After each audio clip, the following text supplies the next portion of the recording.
Hello everyone, we are Group 5. Today we are going to introduce the relationship between two topics. First is snails and ducks, and second is barn owls. Both themes are related to the environment, like kill pests in the field or kill mice. Both are protecting grains. The following is our example. The rodents in Israel damage the farmers' crops, so a lot of farmers poison them. It's unhealthy to the whole food chain. So the government have built nesting boxes in a lot of places in Israel, mostly in kibbutzim, where there are more crops to save, because a couple of barn owls can eat in 1 year about 2,000 rodents. It's biological and good for the environment. It's time for Feathered Focus, sponsored by Teton Village Association. On a bright sunny day in the middle of September in 2015, several folks at a potato processing plant outside of Idaho Falls sat down for their lunch and spotted a small white fuzzball on the ground. Upon closer inspection, they realized it was alive and immediately called Idaho Fish and Game. A network of biologists and volunteers worked quickly to get the bird admitted into Teton Raptor Center's rehabilitation clinic by late the very same day she was found. The bird was around 10 days old and in very poor condition. She was starving, unable to stand or open her eyes, and filthy from spending several days on the ground. She was also severely dehydrated, suffering from infection, and had a broken jaw. In spite of all these injuries, she's also one lucky owl to have been found at all. Within 48 hours, she was cleaned up, hydrated, eating well, and much more alert. TRC's rehabilitation team worked a near miracle by returning this bird to seemingly perfect health. But when it came time to prey test, she was simply not interested. Live mice did not seem to trigger her hunting instincts, and it took us a few days to figure out why. She's deaf. Barn owls typically have some of the best hearing on Earth, in addition to having the quietest flight. There are studies that suggest barn owls can hear a mouse's heartbeat from up to 10 feet away, and they're incredibly proficient hunters on even the darkest of nights. We're not sure if Manzana, as she's now named, hatched deaf and her parents threw her out of the nest knowing she would not survive, or if she was grabbed by a predator and dropped, resulting in head trauma and deafness. But either way, she's not a candidate for release back into the wild. Manzana is the Spanish word for apple. Barn owls are nicknamed the apple-faced owl because their face looks a bit like you sliced an apple in half and their eyes are the seeds. Barn owls live in vast open spaces and feed almost exclusively on small rodents such as moles, voles, and mice. They're a farmer's dream and much more proficient than even the most savvy of barn cats without the need for supplemental feeding and vaccines. Barn owls are found on every continent except Antarctica. They may pop up just about anywhere, including the Galapagos Islands, nearly 600 miles off the coast of South America.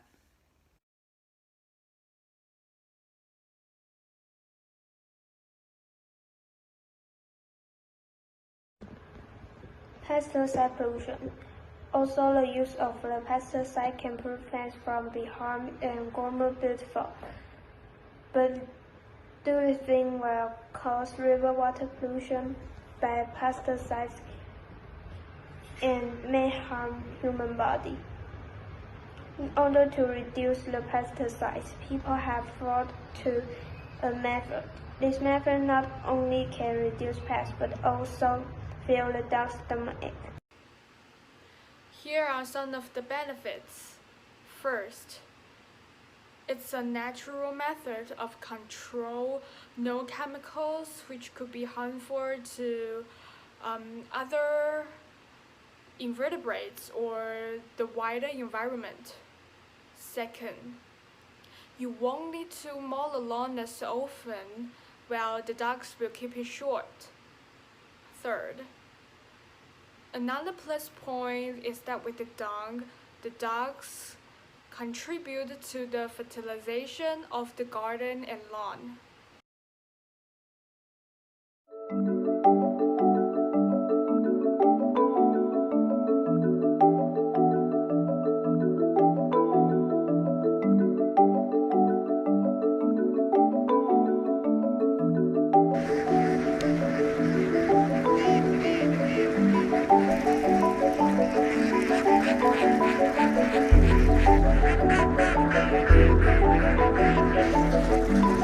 มีพวกกินพวกหอยเชอรี่ตัวเล็กๆอะไรเงี้ยแล้วก็ได้มาเก็บข้าวเรียกว่าข้าวดีดข้าวอะไรที่มันร่วงลงไปในนาแล้วก็ช่วยย่ำซังให้มันเรียบมันจะทำเทือกได้ไวขึ้น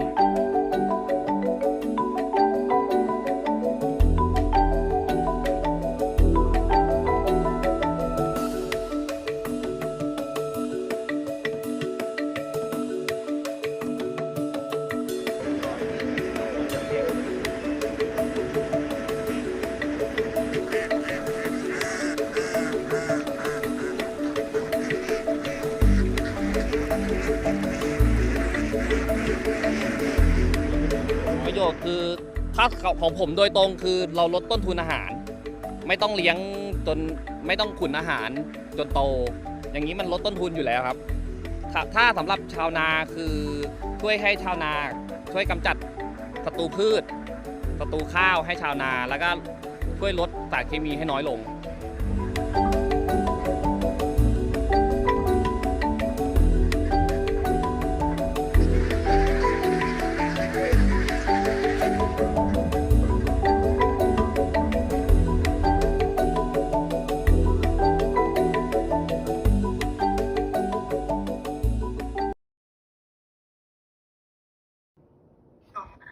We are going to talk about the two differences of the two things.